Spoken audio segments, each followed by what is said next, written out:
एक बार की बात है, भरतपुर नाम के गांव में लोग बड़ी ही हंसी खुशी रह रहे थे। होली का त्योहार नजदीक ही था, तो बस सब उसी की तैयारियों में व्यस्त थे। उसी गांव में एक परिवार रहता था जिसमें किशन, उसकी पत्नी लता और उनकी बेटी आरती भी रहते थे। किशन की एक छोटी सी किराने की दुकान थी, पर क्योंकि होली आने वाली थी तो उसने अपनी दुकान के आगे गुलाल, रंग, पिचकारी और सारा होली का सामान रखा हुआ था। किशन की उन दिनों काफी अच्छी दुकानदारी हो रही थी। उन दिनों वो थोड़ा लेट ही घर आता था, पर एक दिन तो उसे आते आते रात के करीब 12 बज गए थे। आज तो बहुत ही लेट हो गया। अब बच्चे तो मुझसे बहुत ही गुस्सा हो जाएंगे। उन्होंने बोला था कि आज जल्दी आ जाना। अब मैं क्या करूं? एक काम करता हूं, बच्चों के लिए गुलाल और गुब्बारे ले चलता हूं, बच्चे खुश हो जाएंगे। बस फिर किशन बच्चों के लिए गुलाल और गुब्बारे रख लेता है। उसके बाद वो खेतों की तरफ से घर आने लगता है ताकि वो जल्दी घर पहुंच सके। रास्ते में उसे एक चौराहा मिलता है। उस चौराहे पर एक मटका, गुलाल, एक काली गुड़िया और बड़ी अजीब अजीब सी चीजें रखी होती हैं। किशन उस पर ध्यान नहीं देता और उसके ऊपर से निकल जाता है। किशन का पैर सीधा उस गुड़िया के ऊपर पड़ता है। किशन तो आगे निकल जाता है, पर उस गुड़िया से एक अजीब सा धुआं निकलता है। धुआं उठने के बाद उसमें से एक चुड़ैल निकल कर आती है। मैं आजाद हो गई, मैं आजाद हो गई। चुड़ैल उस गुड़िया से आजाद होकर बड़ी खुश हो रही होती है। फिर उसे अपने सामने किशन जाता हुआ दिखता है, जिसके हाथ में गुलाल की थैली होती है। गुलाल, रंग, अरे वाह, मजा आ गया। इस बार मैं भी होली खेलूंगी। चुड़ैल रंग गुलाल देखकर बड़ी ही खुश हो जाती है। वो चुपके से किशन की थैली से सारा गुलाल निकाल लेती है। फिर वो उसको खोलकर हवा में पागलों की तरह उड़ाने लगती है। उसके बाद वो बचा हुआ गुलाल अपने मुंह पर मल लेती है। होली, होली, मैं मनाऊंगी अब होली। उस रात चुड़ैल अपने मुंह पर रंग गुलाल लगाकर किशन के पीछे पीछे लग जाती है। जब किशन घर पहुंचता है तो वो भी उसके घर तक आ जाती है।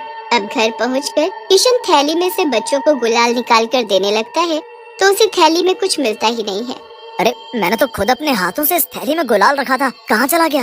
अरे, क्या पता कहीं रास्ते में गिर गया हो। किशन और उसका परिवार सो जाता है और रात को चुड़ैल उसके ही घर में घुसी होती है। वहाँ उसको रसोई में बहुत सारी गुजिया रखी हुई मिलती है। अरे वाह, गुजिया, वो भी इतनी सारी, मेरे तो मजे ही आ गए। अब तो मैं ये सारी गुजिया खाऊंगी।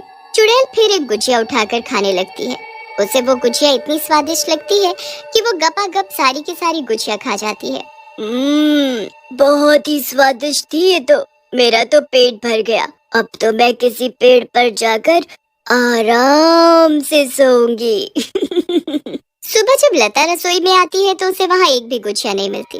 वो तो बड़ी हैरान होती है। अरे, अभी रात को ही तो यहाँ ढेर सारी गुजिया रखी थी, यहाँ तो एक भी गुजिया दिखाई नहीं दे रही। आखिर सारी की सारी गुजिया गई कहाँ? लता गुस्से में बच्चों को आवाज देती है। बच्चों, इधर आओ, सच सच बताओ, ये गुजिया किसने खाई? मैंने तो एक गुजिया भी नहीं खाई मम्मी, सच्ची। सबको बड़ी हैरानी होती है, पर वो कर भी क्या सकते थे। लता अब छत पर जाकर कचरी और पापड़ बनाने लगती है। चुड़ैल भी वही छत पर बैठी लता को देख रही होती है। अरे वाह, आज तो मुझे कचरी और पापड़ खाने को मिलेंगे, मजा आएगा। लता पूरे दिन कचरी और पापड़ बनाती है और उसे शाम तक धूप में सुखाने के बाद उनको तलकर डब्बों में भर देती है। बच्चे जब उससे पापड़ मांगते हैं तो वो उनको डांट देती है और एक भी पापड़ नहीं देती। वो डिब्बों को बच्चों से छुपा कर रख देती है, पर चुड़ैल को तो सब पता होता है कि डब्बे कहाँ रखे हैं, और वो सबके सोने के बाद फिर से रसोई में आती है और सारे डब्बे निकाल कर बैठ जाती है। इसने कैसे सोच लिया कि ये डिब्बे छुप सकते हैं, वो भी मेरी नजरों से? कभी नहीं, मैं अभी आकर देखती हूँ कि आखिर ये बने कैसे हैं। बस फिर चुड़ैल कचरी और पापड़ खाना शुरू कर देती है। उसे तो वो भी इतने स्वाद लगते हैं कि थोड़ी सी देर में वो उनको भी सफा चट कर देती है और फिर से जाकर पेड़ पर सो जाती है। अब अगले दिन जब लता रसोई में जाती है तो उसे वो डिब्बे खाली रखे हुए मिलते हैं। हे भगवान, ये डिब्बे तो पापड़ और कचरी के हैं, इसमें से पापड़ और कचरी कहाँ गए? आखिर कौन यहाँ आकर सब खा रहा है? लता फिर बच्चों से पूछती है और उन्हें खूब डांटती है, पर बच्चे बार बार यही बोलते हैं कि उन्हें तो पता ही नहीं था कि कचरी और पापड़ रखे कहाँ हैं।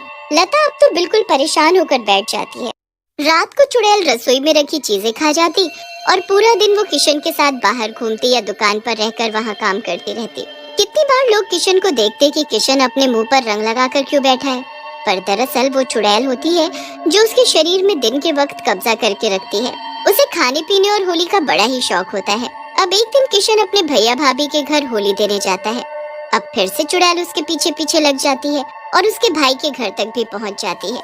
किशन जैसे ही वहां पहुंचता है तो उसकी भाभी उसके लिए खूब सारा खाने का सामान टेबल पर रख देती है। उसमें ढेर सारी खाने की चीजें और मिठाई ही मिठाई होती है।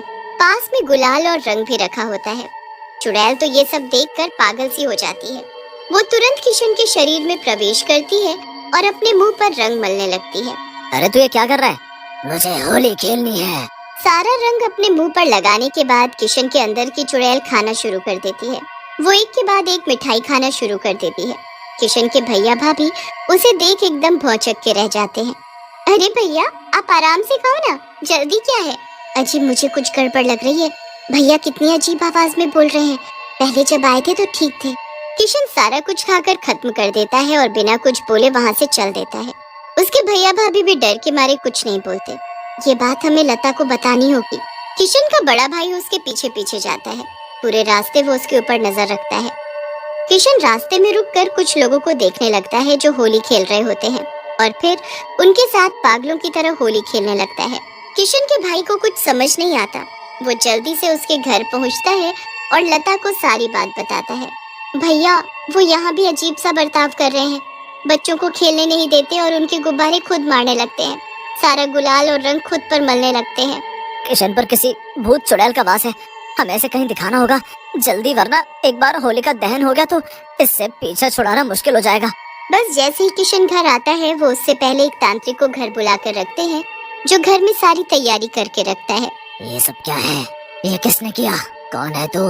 तू बता, तू कौन है और यहाँ इस घर में कैसे पहुँची? आखिर तूने इसके शरीर पर कब्जा क्यों किया?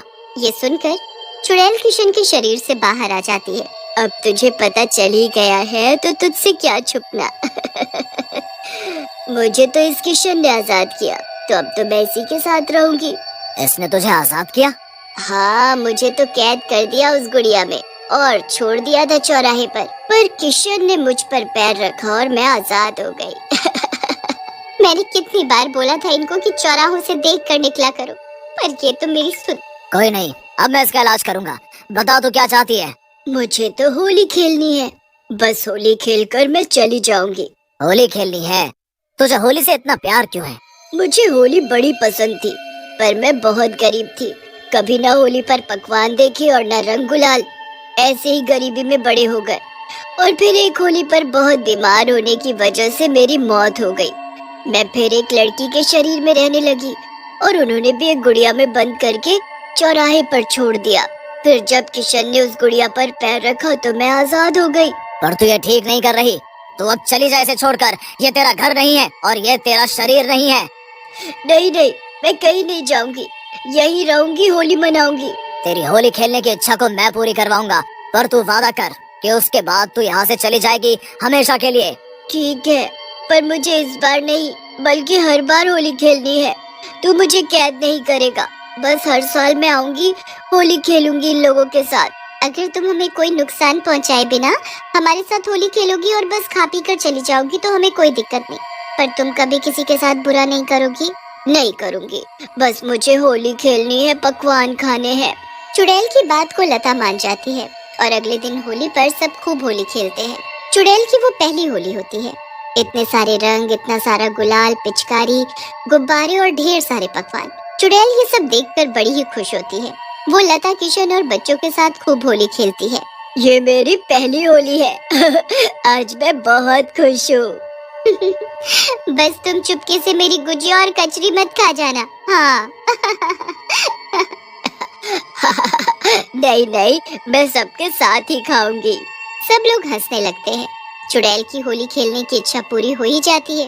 फिर वो हर साल आती है और किशन, लता और बच्चों के साथ होली खेलकर चली जाती है।